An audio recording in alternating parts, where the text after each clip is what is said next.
right. Ready? Okay, wonderful. All right. Hello, everyone. Good afternoon. We're very excited to be here. Thank you to my colleagues, Representative Crenshaw and Representatives Correa, as well as the chairs of the Congressional Psychedelics Advancing Therapies Caucus, Representatives Bergman as well, and the Drug Policy Alliance. We're very excited here today to really celebrate an enormous amount of progress that's being made in the study and advancement of psychedelic research and the applications of PTSD for our veterans communities as well as many other survivors across the country. The first time we introduced a bill to remove the barriers to studying the medical benefits of psychedelics, it failed by a lot, 331 to 91. And that was in 2019, 6 months into my first term, and one of my colleagues even came up to me and joked that this was just kind of an impossibility. But after that vote failed, many people across the country gathered and rallied and started to organize and contact their members of Congress. And offices were bombarded by phone calls and letters from veterans who knew how important studying these drugs were for addressing PTSD and supporting mental health treatment. So encouraged by their support, we tried again, and we tried again. And we tried again last year, and this time the amendment had passed the House. But now this year, with thanks to help from Representatives Crenshaw, Correa, and more, we don't even need to introduce an amendment because much of what we are fighting for has been put into the original bill text thanks to the hard work of our many members who supported our efforts on the House Armed Services Committee. We expect it to pass the House with full NDAA legislation tomorrow, knocking on wood, we get that through, and we are so encouraged by this development. Psychedelics have shown so much promise. Initial trials of psilocybin show it being equally or more effective in treating depression with a much lower risk of overdose or addiction. We desperately need more resources to treat PTSD, traumatic brain injury, and depression. At least 1 in 2 PTSD patients cannot tolerate or do not respond adequately to existing treatments. So while we are here to celebrate this legislative progress, I also want to acknowledge that we are not yet done. While we expect this psychedelic provision to make it through the House, we also expect it to encounter resistance in the Senate. So if you are at home, if you care about this legislation, I highly encourage you to contact your senator and let it be known your thoughts. But I know the power of this community to rise up and make itself heard, and I expect they will again. It is our moral responsibility as legislators to do everything we can to help members of our armed forces suffering from PTSD, as well as helping thousands of survivors of sexual assault, trauma, violence, and beyond. To knowingly refuse to enable research that could end millions of people's suffering is simply wrong. If we prohibit these promising drugs from being studied, we are being led by stigma, not science. And it is our veterans who will pay the price. Thank you so very much, and I will now turn it over to Representative Crenshaw to say a few words. Thank you. Thank you, Congresswoman. Thank you for your leadership on this and bipartisanship. This is a really wild coalition, okay? You've got extremely conservative Republicans, moderate Republicans. You've got extremely progressive Democrats, moderate Democrats. Everybody's on the same page because there's a realization that these therapies are working. There's already some pretty solid studies, specifically on MDMA, that show just unbelievable outcomes. Massive reduction in PTSD symptoms. We need to keep replicating those studies. There's other drugs that show incredible promise. I was turned on to this issue because I had so many friends, either current or former service members, who were going down to a specific clinic and doing Ibogaine. One treatment of Ibogaine would cure them of addiction, cure them of their inner demons, their PTSD. They were balanced afterwards.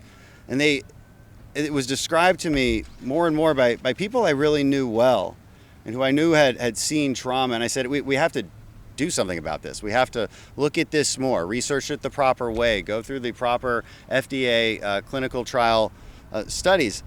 And that's how this was born and put into the NDAA. You know, start with our service members, start with our veterans, but the possibilities are endless from there. There's promise on drug addiction. There's promise for victims of sexual trauma. What about law enforcement officers who deal with what they deal with every single day? There's a lot of people in our country that could use effective treatments that are feeling hopeless right now. That's why you're seeing this kind of bipartisanship. Now, there's going to be some questions on what exactly is getting passed, so I'll just go ahead and answer those real quick. There is an underlying bill that we're all co-sponsors of that I like. I have it on word of the speaker that we're going to continue to try and make sure that original language makes it into conference and makes it into the final NDAA passed by the president. I still have some concerns that what's currently in there does not fund what we wanted to fund in the DOD, nor does it exactly specify that these need to be clinical trials, just like our original bill that we worked on did. We're going to fix that. I have confidence that that will get fixed. You know why? Because I still can't find one member of Congress that is actually opposed to this. All right, the obstacles we have run into have largely been procedural at the staff level, but I still can't find one member of Congress who would say that they're against this. That's an amazing thing. I think that's why this will succeed. It should succeed.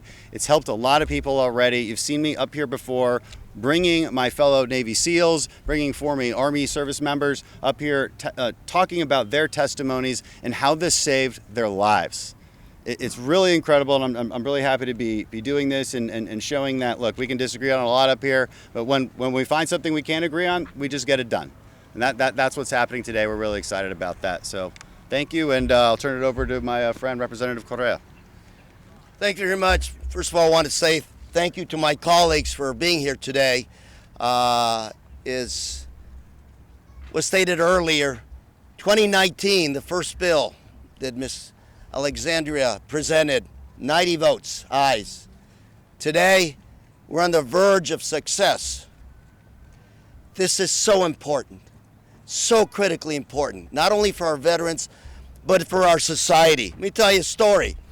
I was at one of these caucus meetings with General Jack Bergman. There's probably a dozen SEALs there, veterans, all saying if it was not for this treatment, I would have probably taken my life. I was contemplating taking my life, then I found this treatment. And I asked them, I said, well, if it can't do it here, where did you get it done? Mexico, Costa Rica, other countries. Shameful. Shameful that the one thing that works for veterans is not legal in the United States. These veterans that fought for our country saw things that no human being should see. They come back to America and say, help us. And we say, no, it's against the law. Are you kidding me? This is the state of a bureaucracy called the federal government of the United States. And that's why we need to change how we do business in Washington. And let me say, this is not just about veterans. A few weeks ago, I was back home speaking to a medical professional, a neighbor who I'm not going to name. He's telling this individual this story that I just told you. And this person tells me, well, you know, Lou, I had trauma in my life a couple of years ago, and I may have turned to this for help.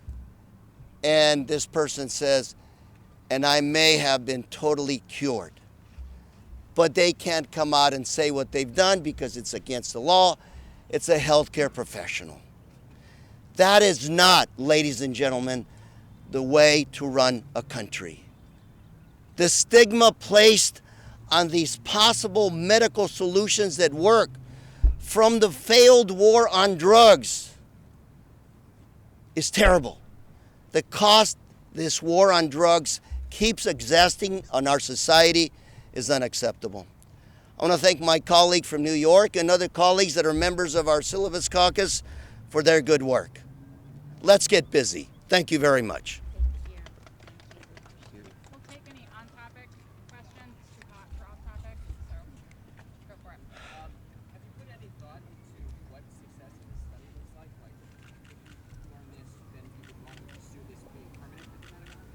Yeah, I think when it came to the original iteration of this bill when we first introduced it in 2019 was to really remove federal barriers to study writ large. And right now, the federal government has had barriers to funding or participating, supporting in any way the study of any Schedule I drug. And that has prevented the U.S. federal government from being able to obtain critical data around these drugs. So, in terms of our goal for this, is that if we are able to engage in clinical study, we can use that information to make further decisions about whether this is something that we can develop further, whether something we can expand upon further. But right now our hands are tied in terms of getting the science that we need to make those decisions.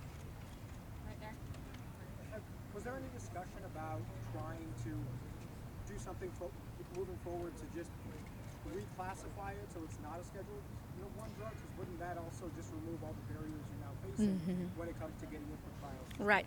Well, I think that also speaks to kind of the chicken and egg situation that we are in. I think it would be very difficult for us to be able to advocate for declassification or reclassification without data around this. These are powerful substances. I don't want to give short shrift to that.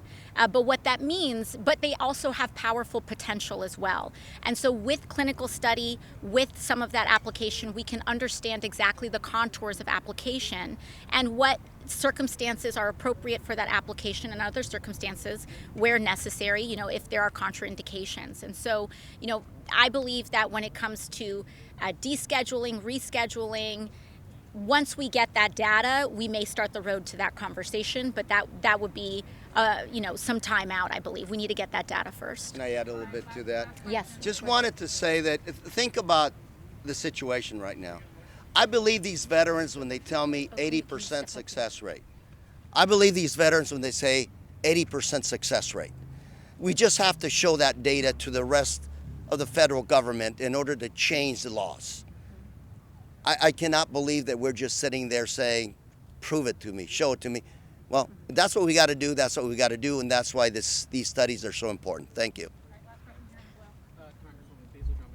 so NIH already has their own studies stating that, when it comes to the psychedelics, it does considerably help with PTSD. And these studies have been out for some time. Considering the amount of years that you and your colleagues have put into this, how confident are you that you'll at least get more than just a basic majority to get this added to the end?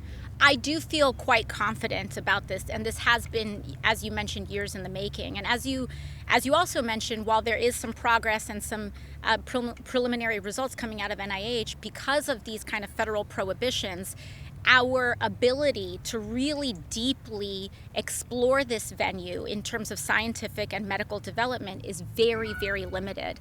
But that being said, the stigma around these substances is very real, and we have encountered it here in this chamber for a long period of time. But there has been a sea change on this issue, and particularly a sea change around the idea that we should at least explore this scientifically. And so I do feel quite confident as far as that goes. Now there's a whole other question, there are whole other areas of debate where there is a lot of disagreement, such as rescheduling, etc.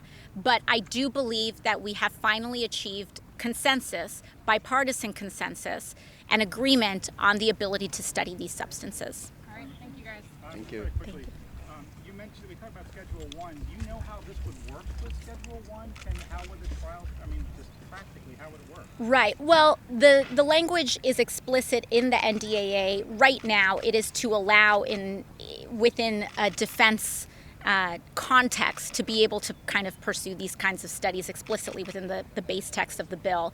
But when it comes to scheduling, that is, I think, a separate conversation. Thank you. Thank you, guys.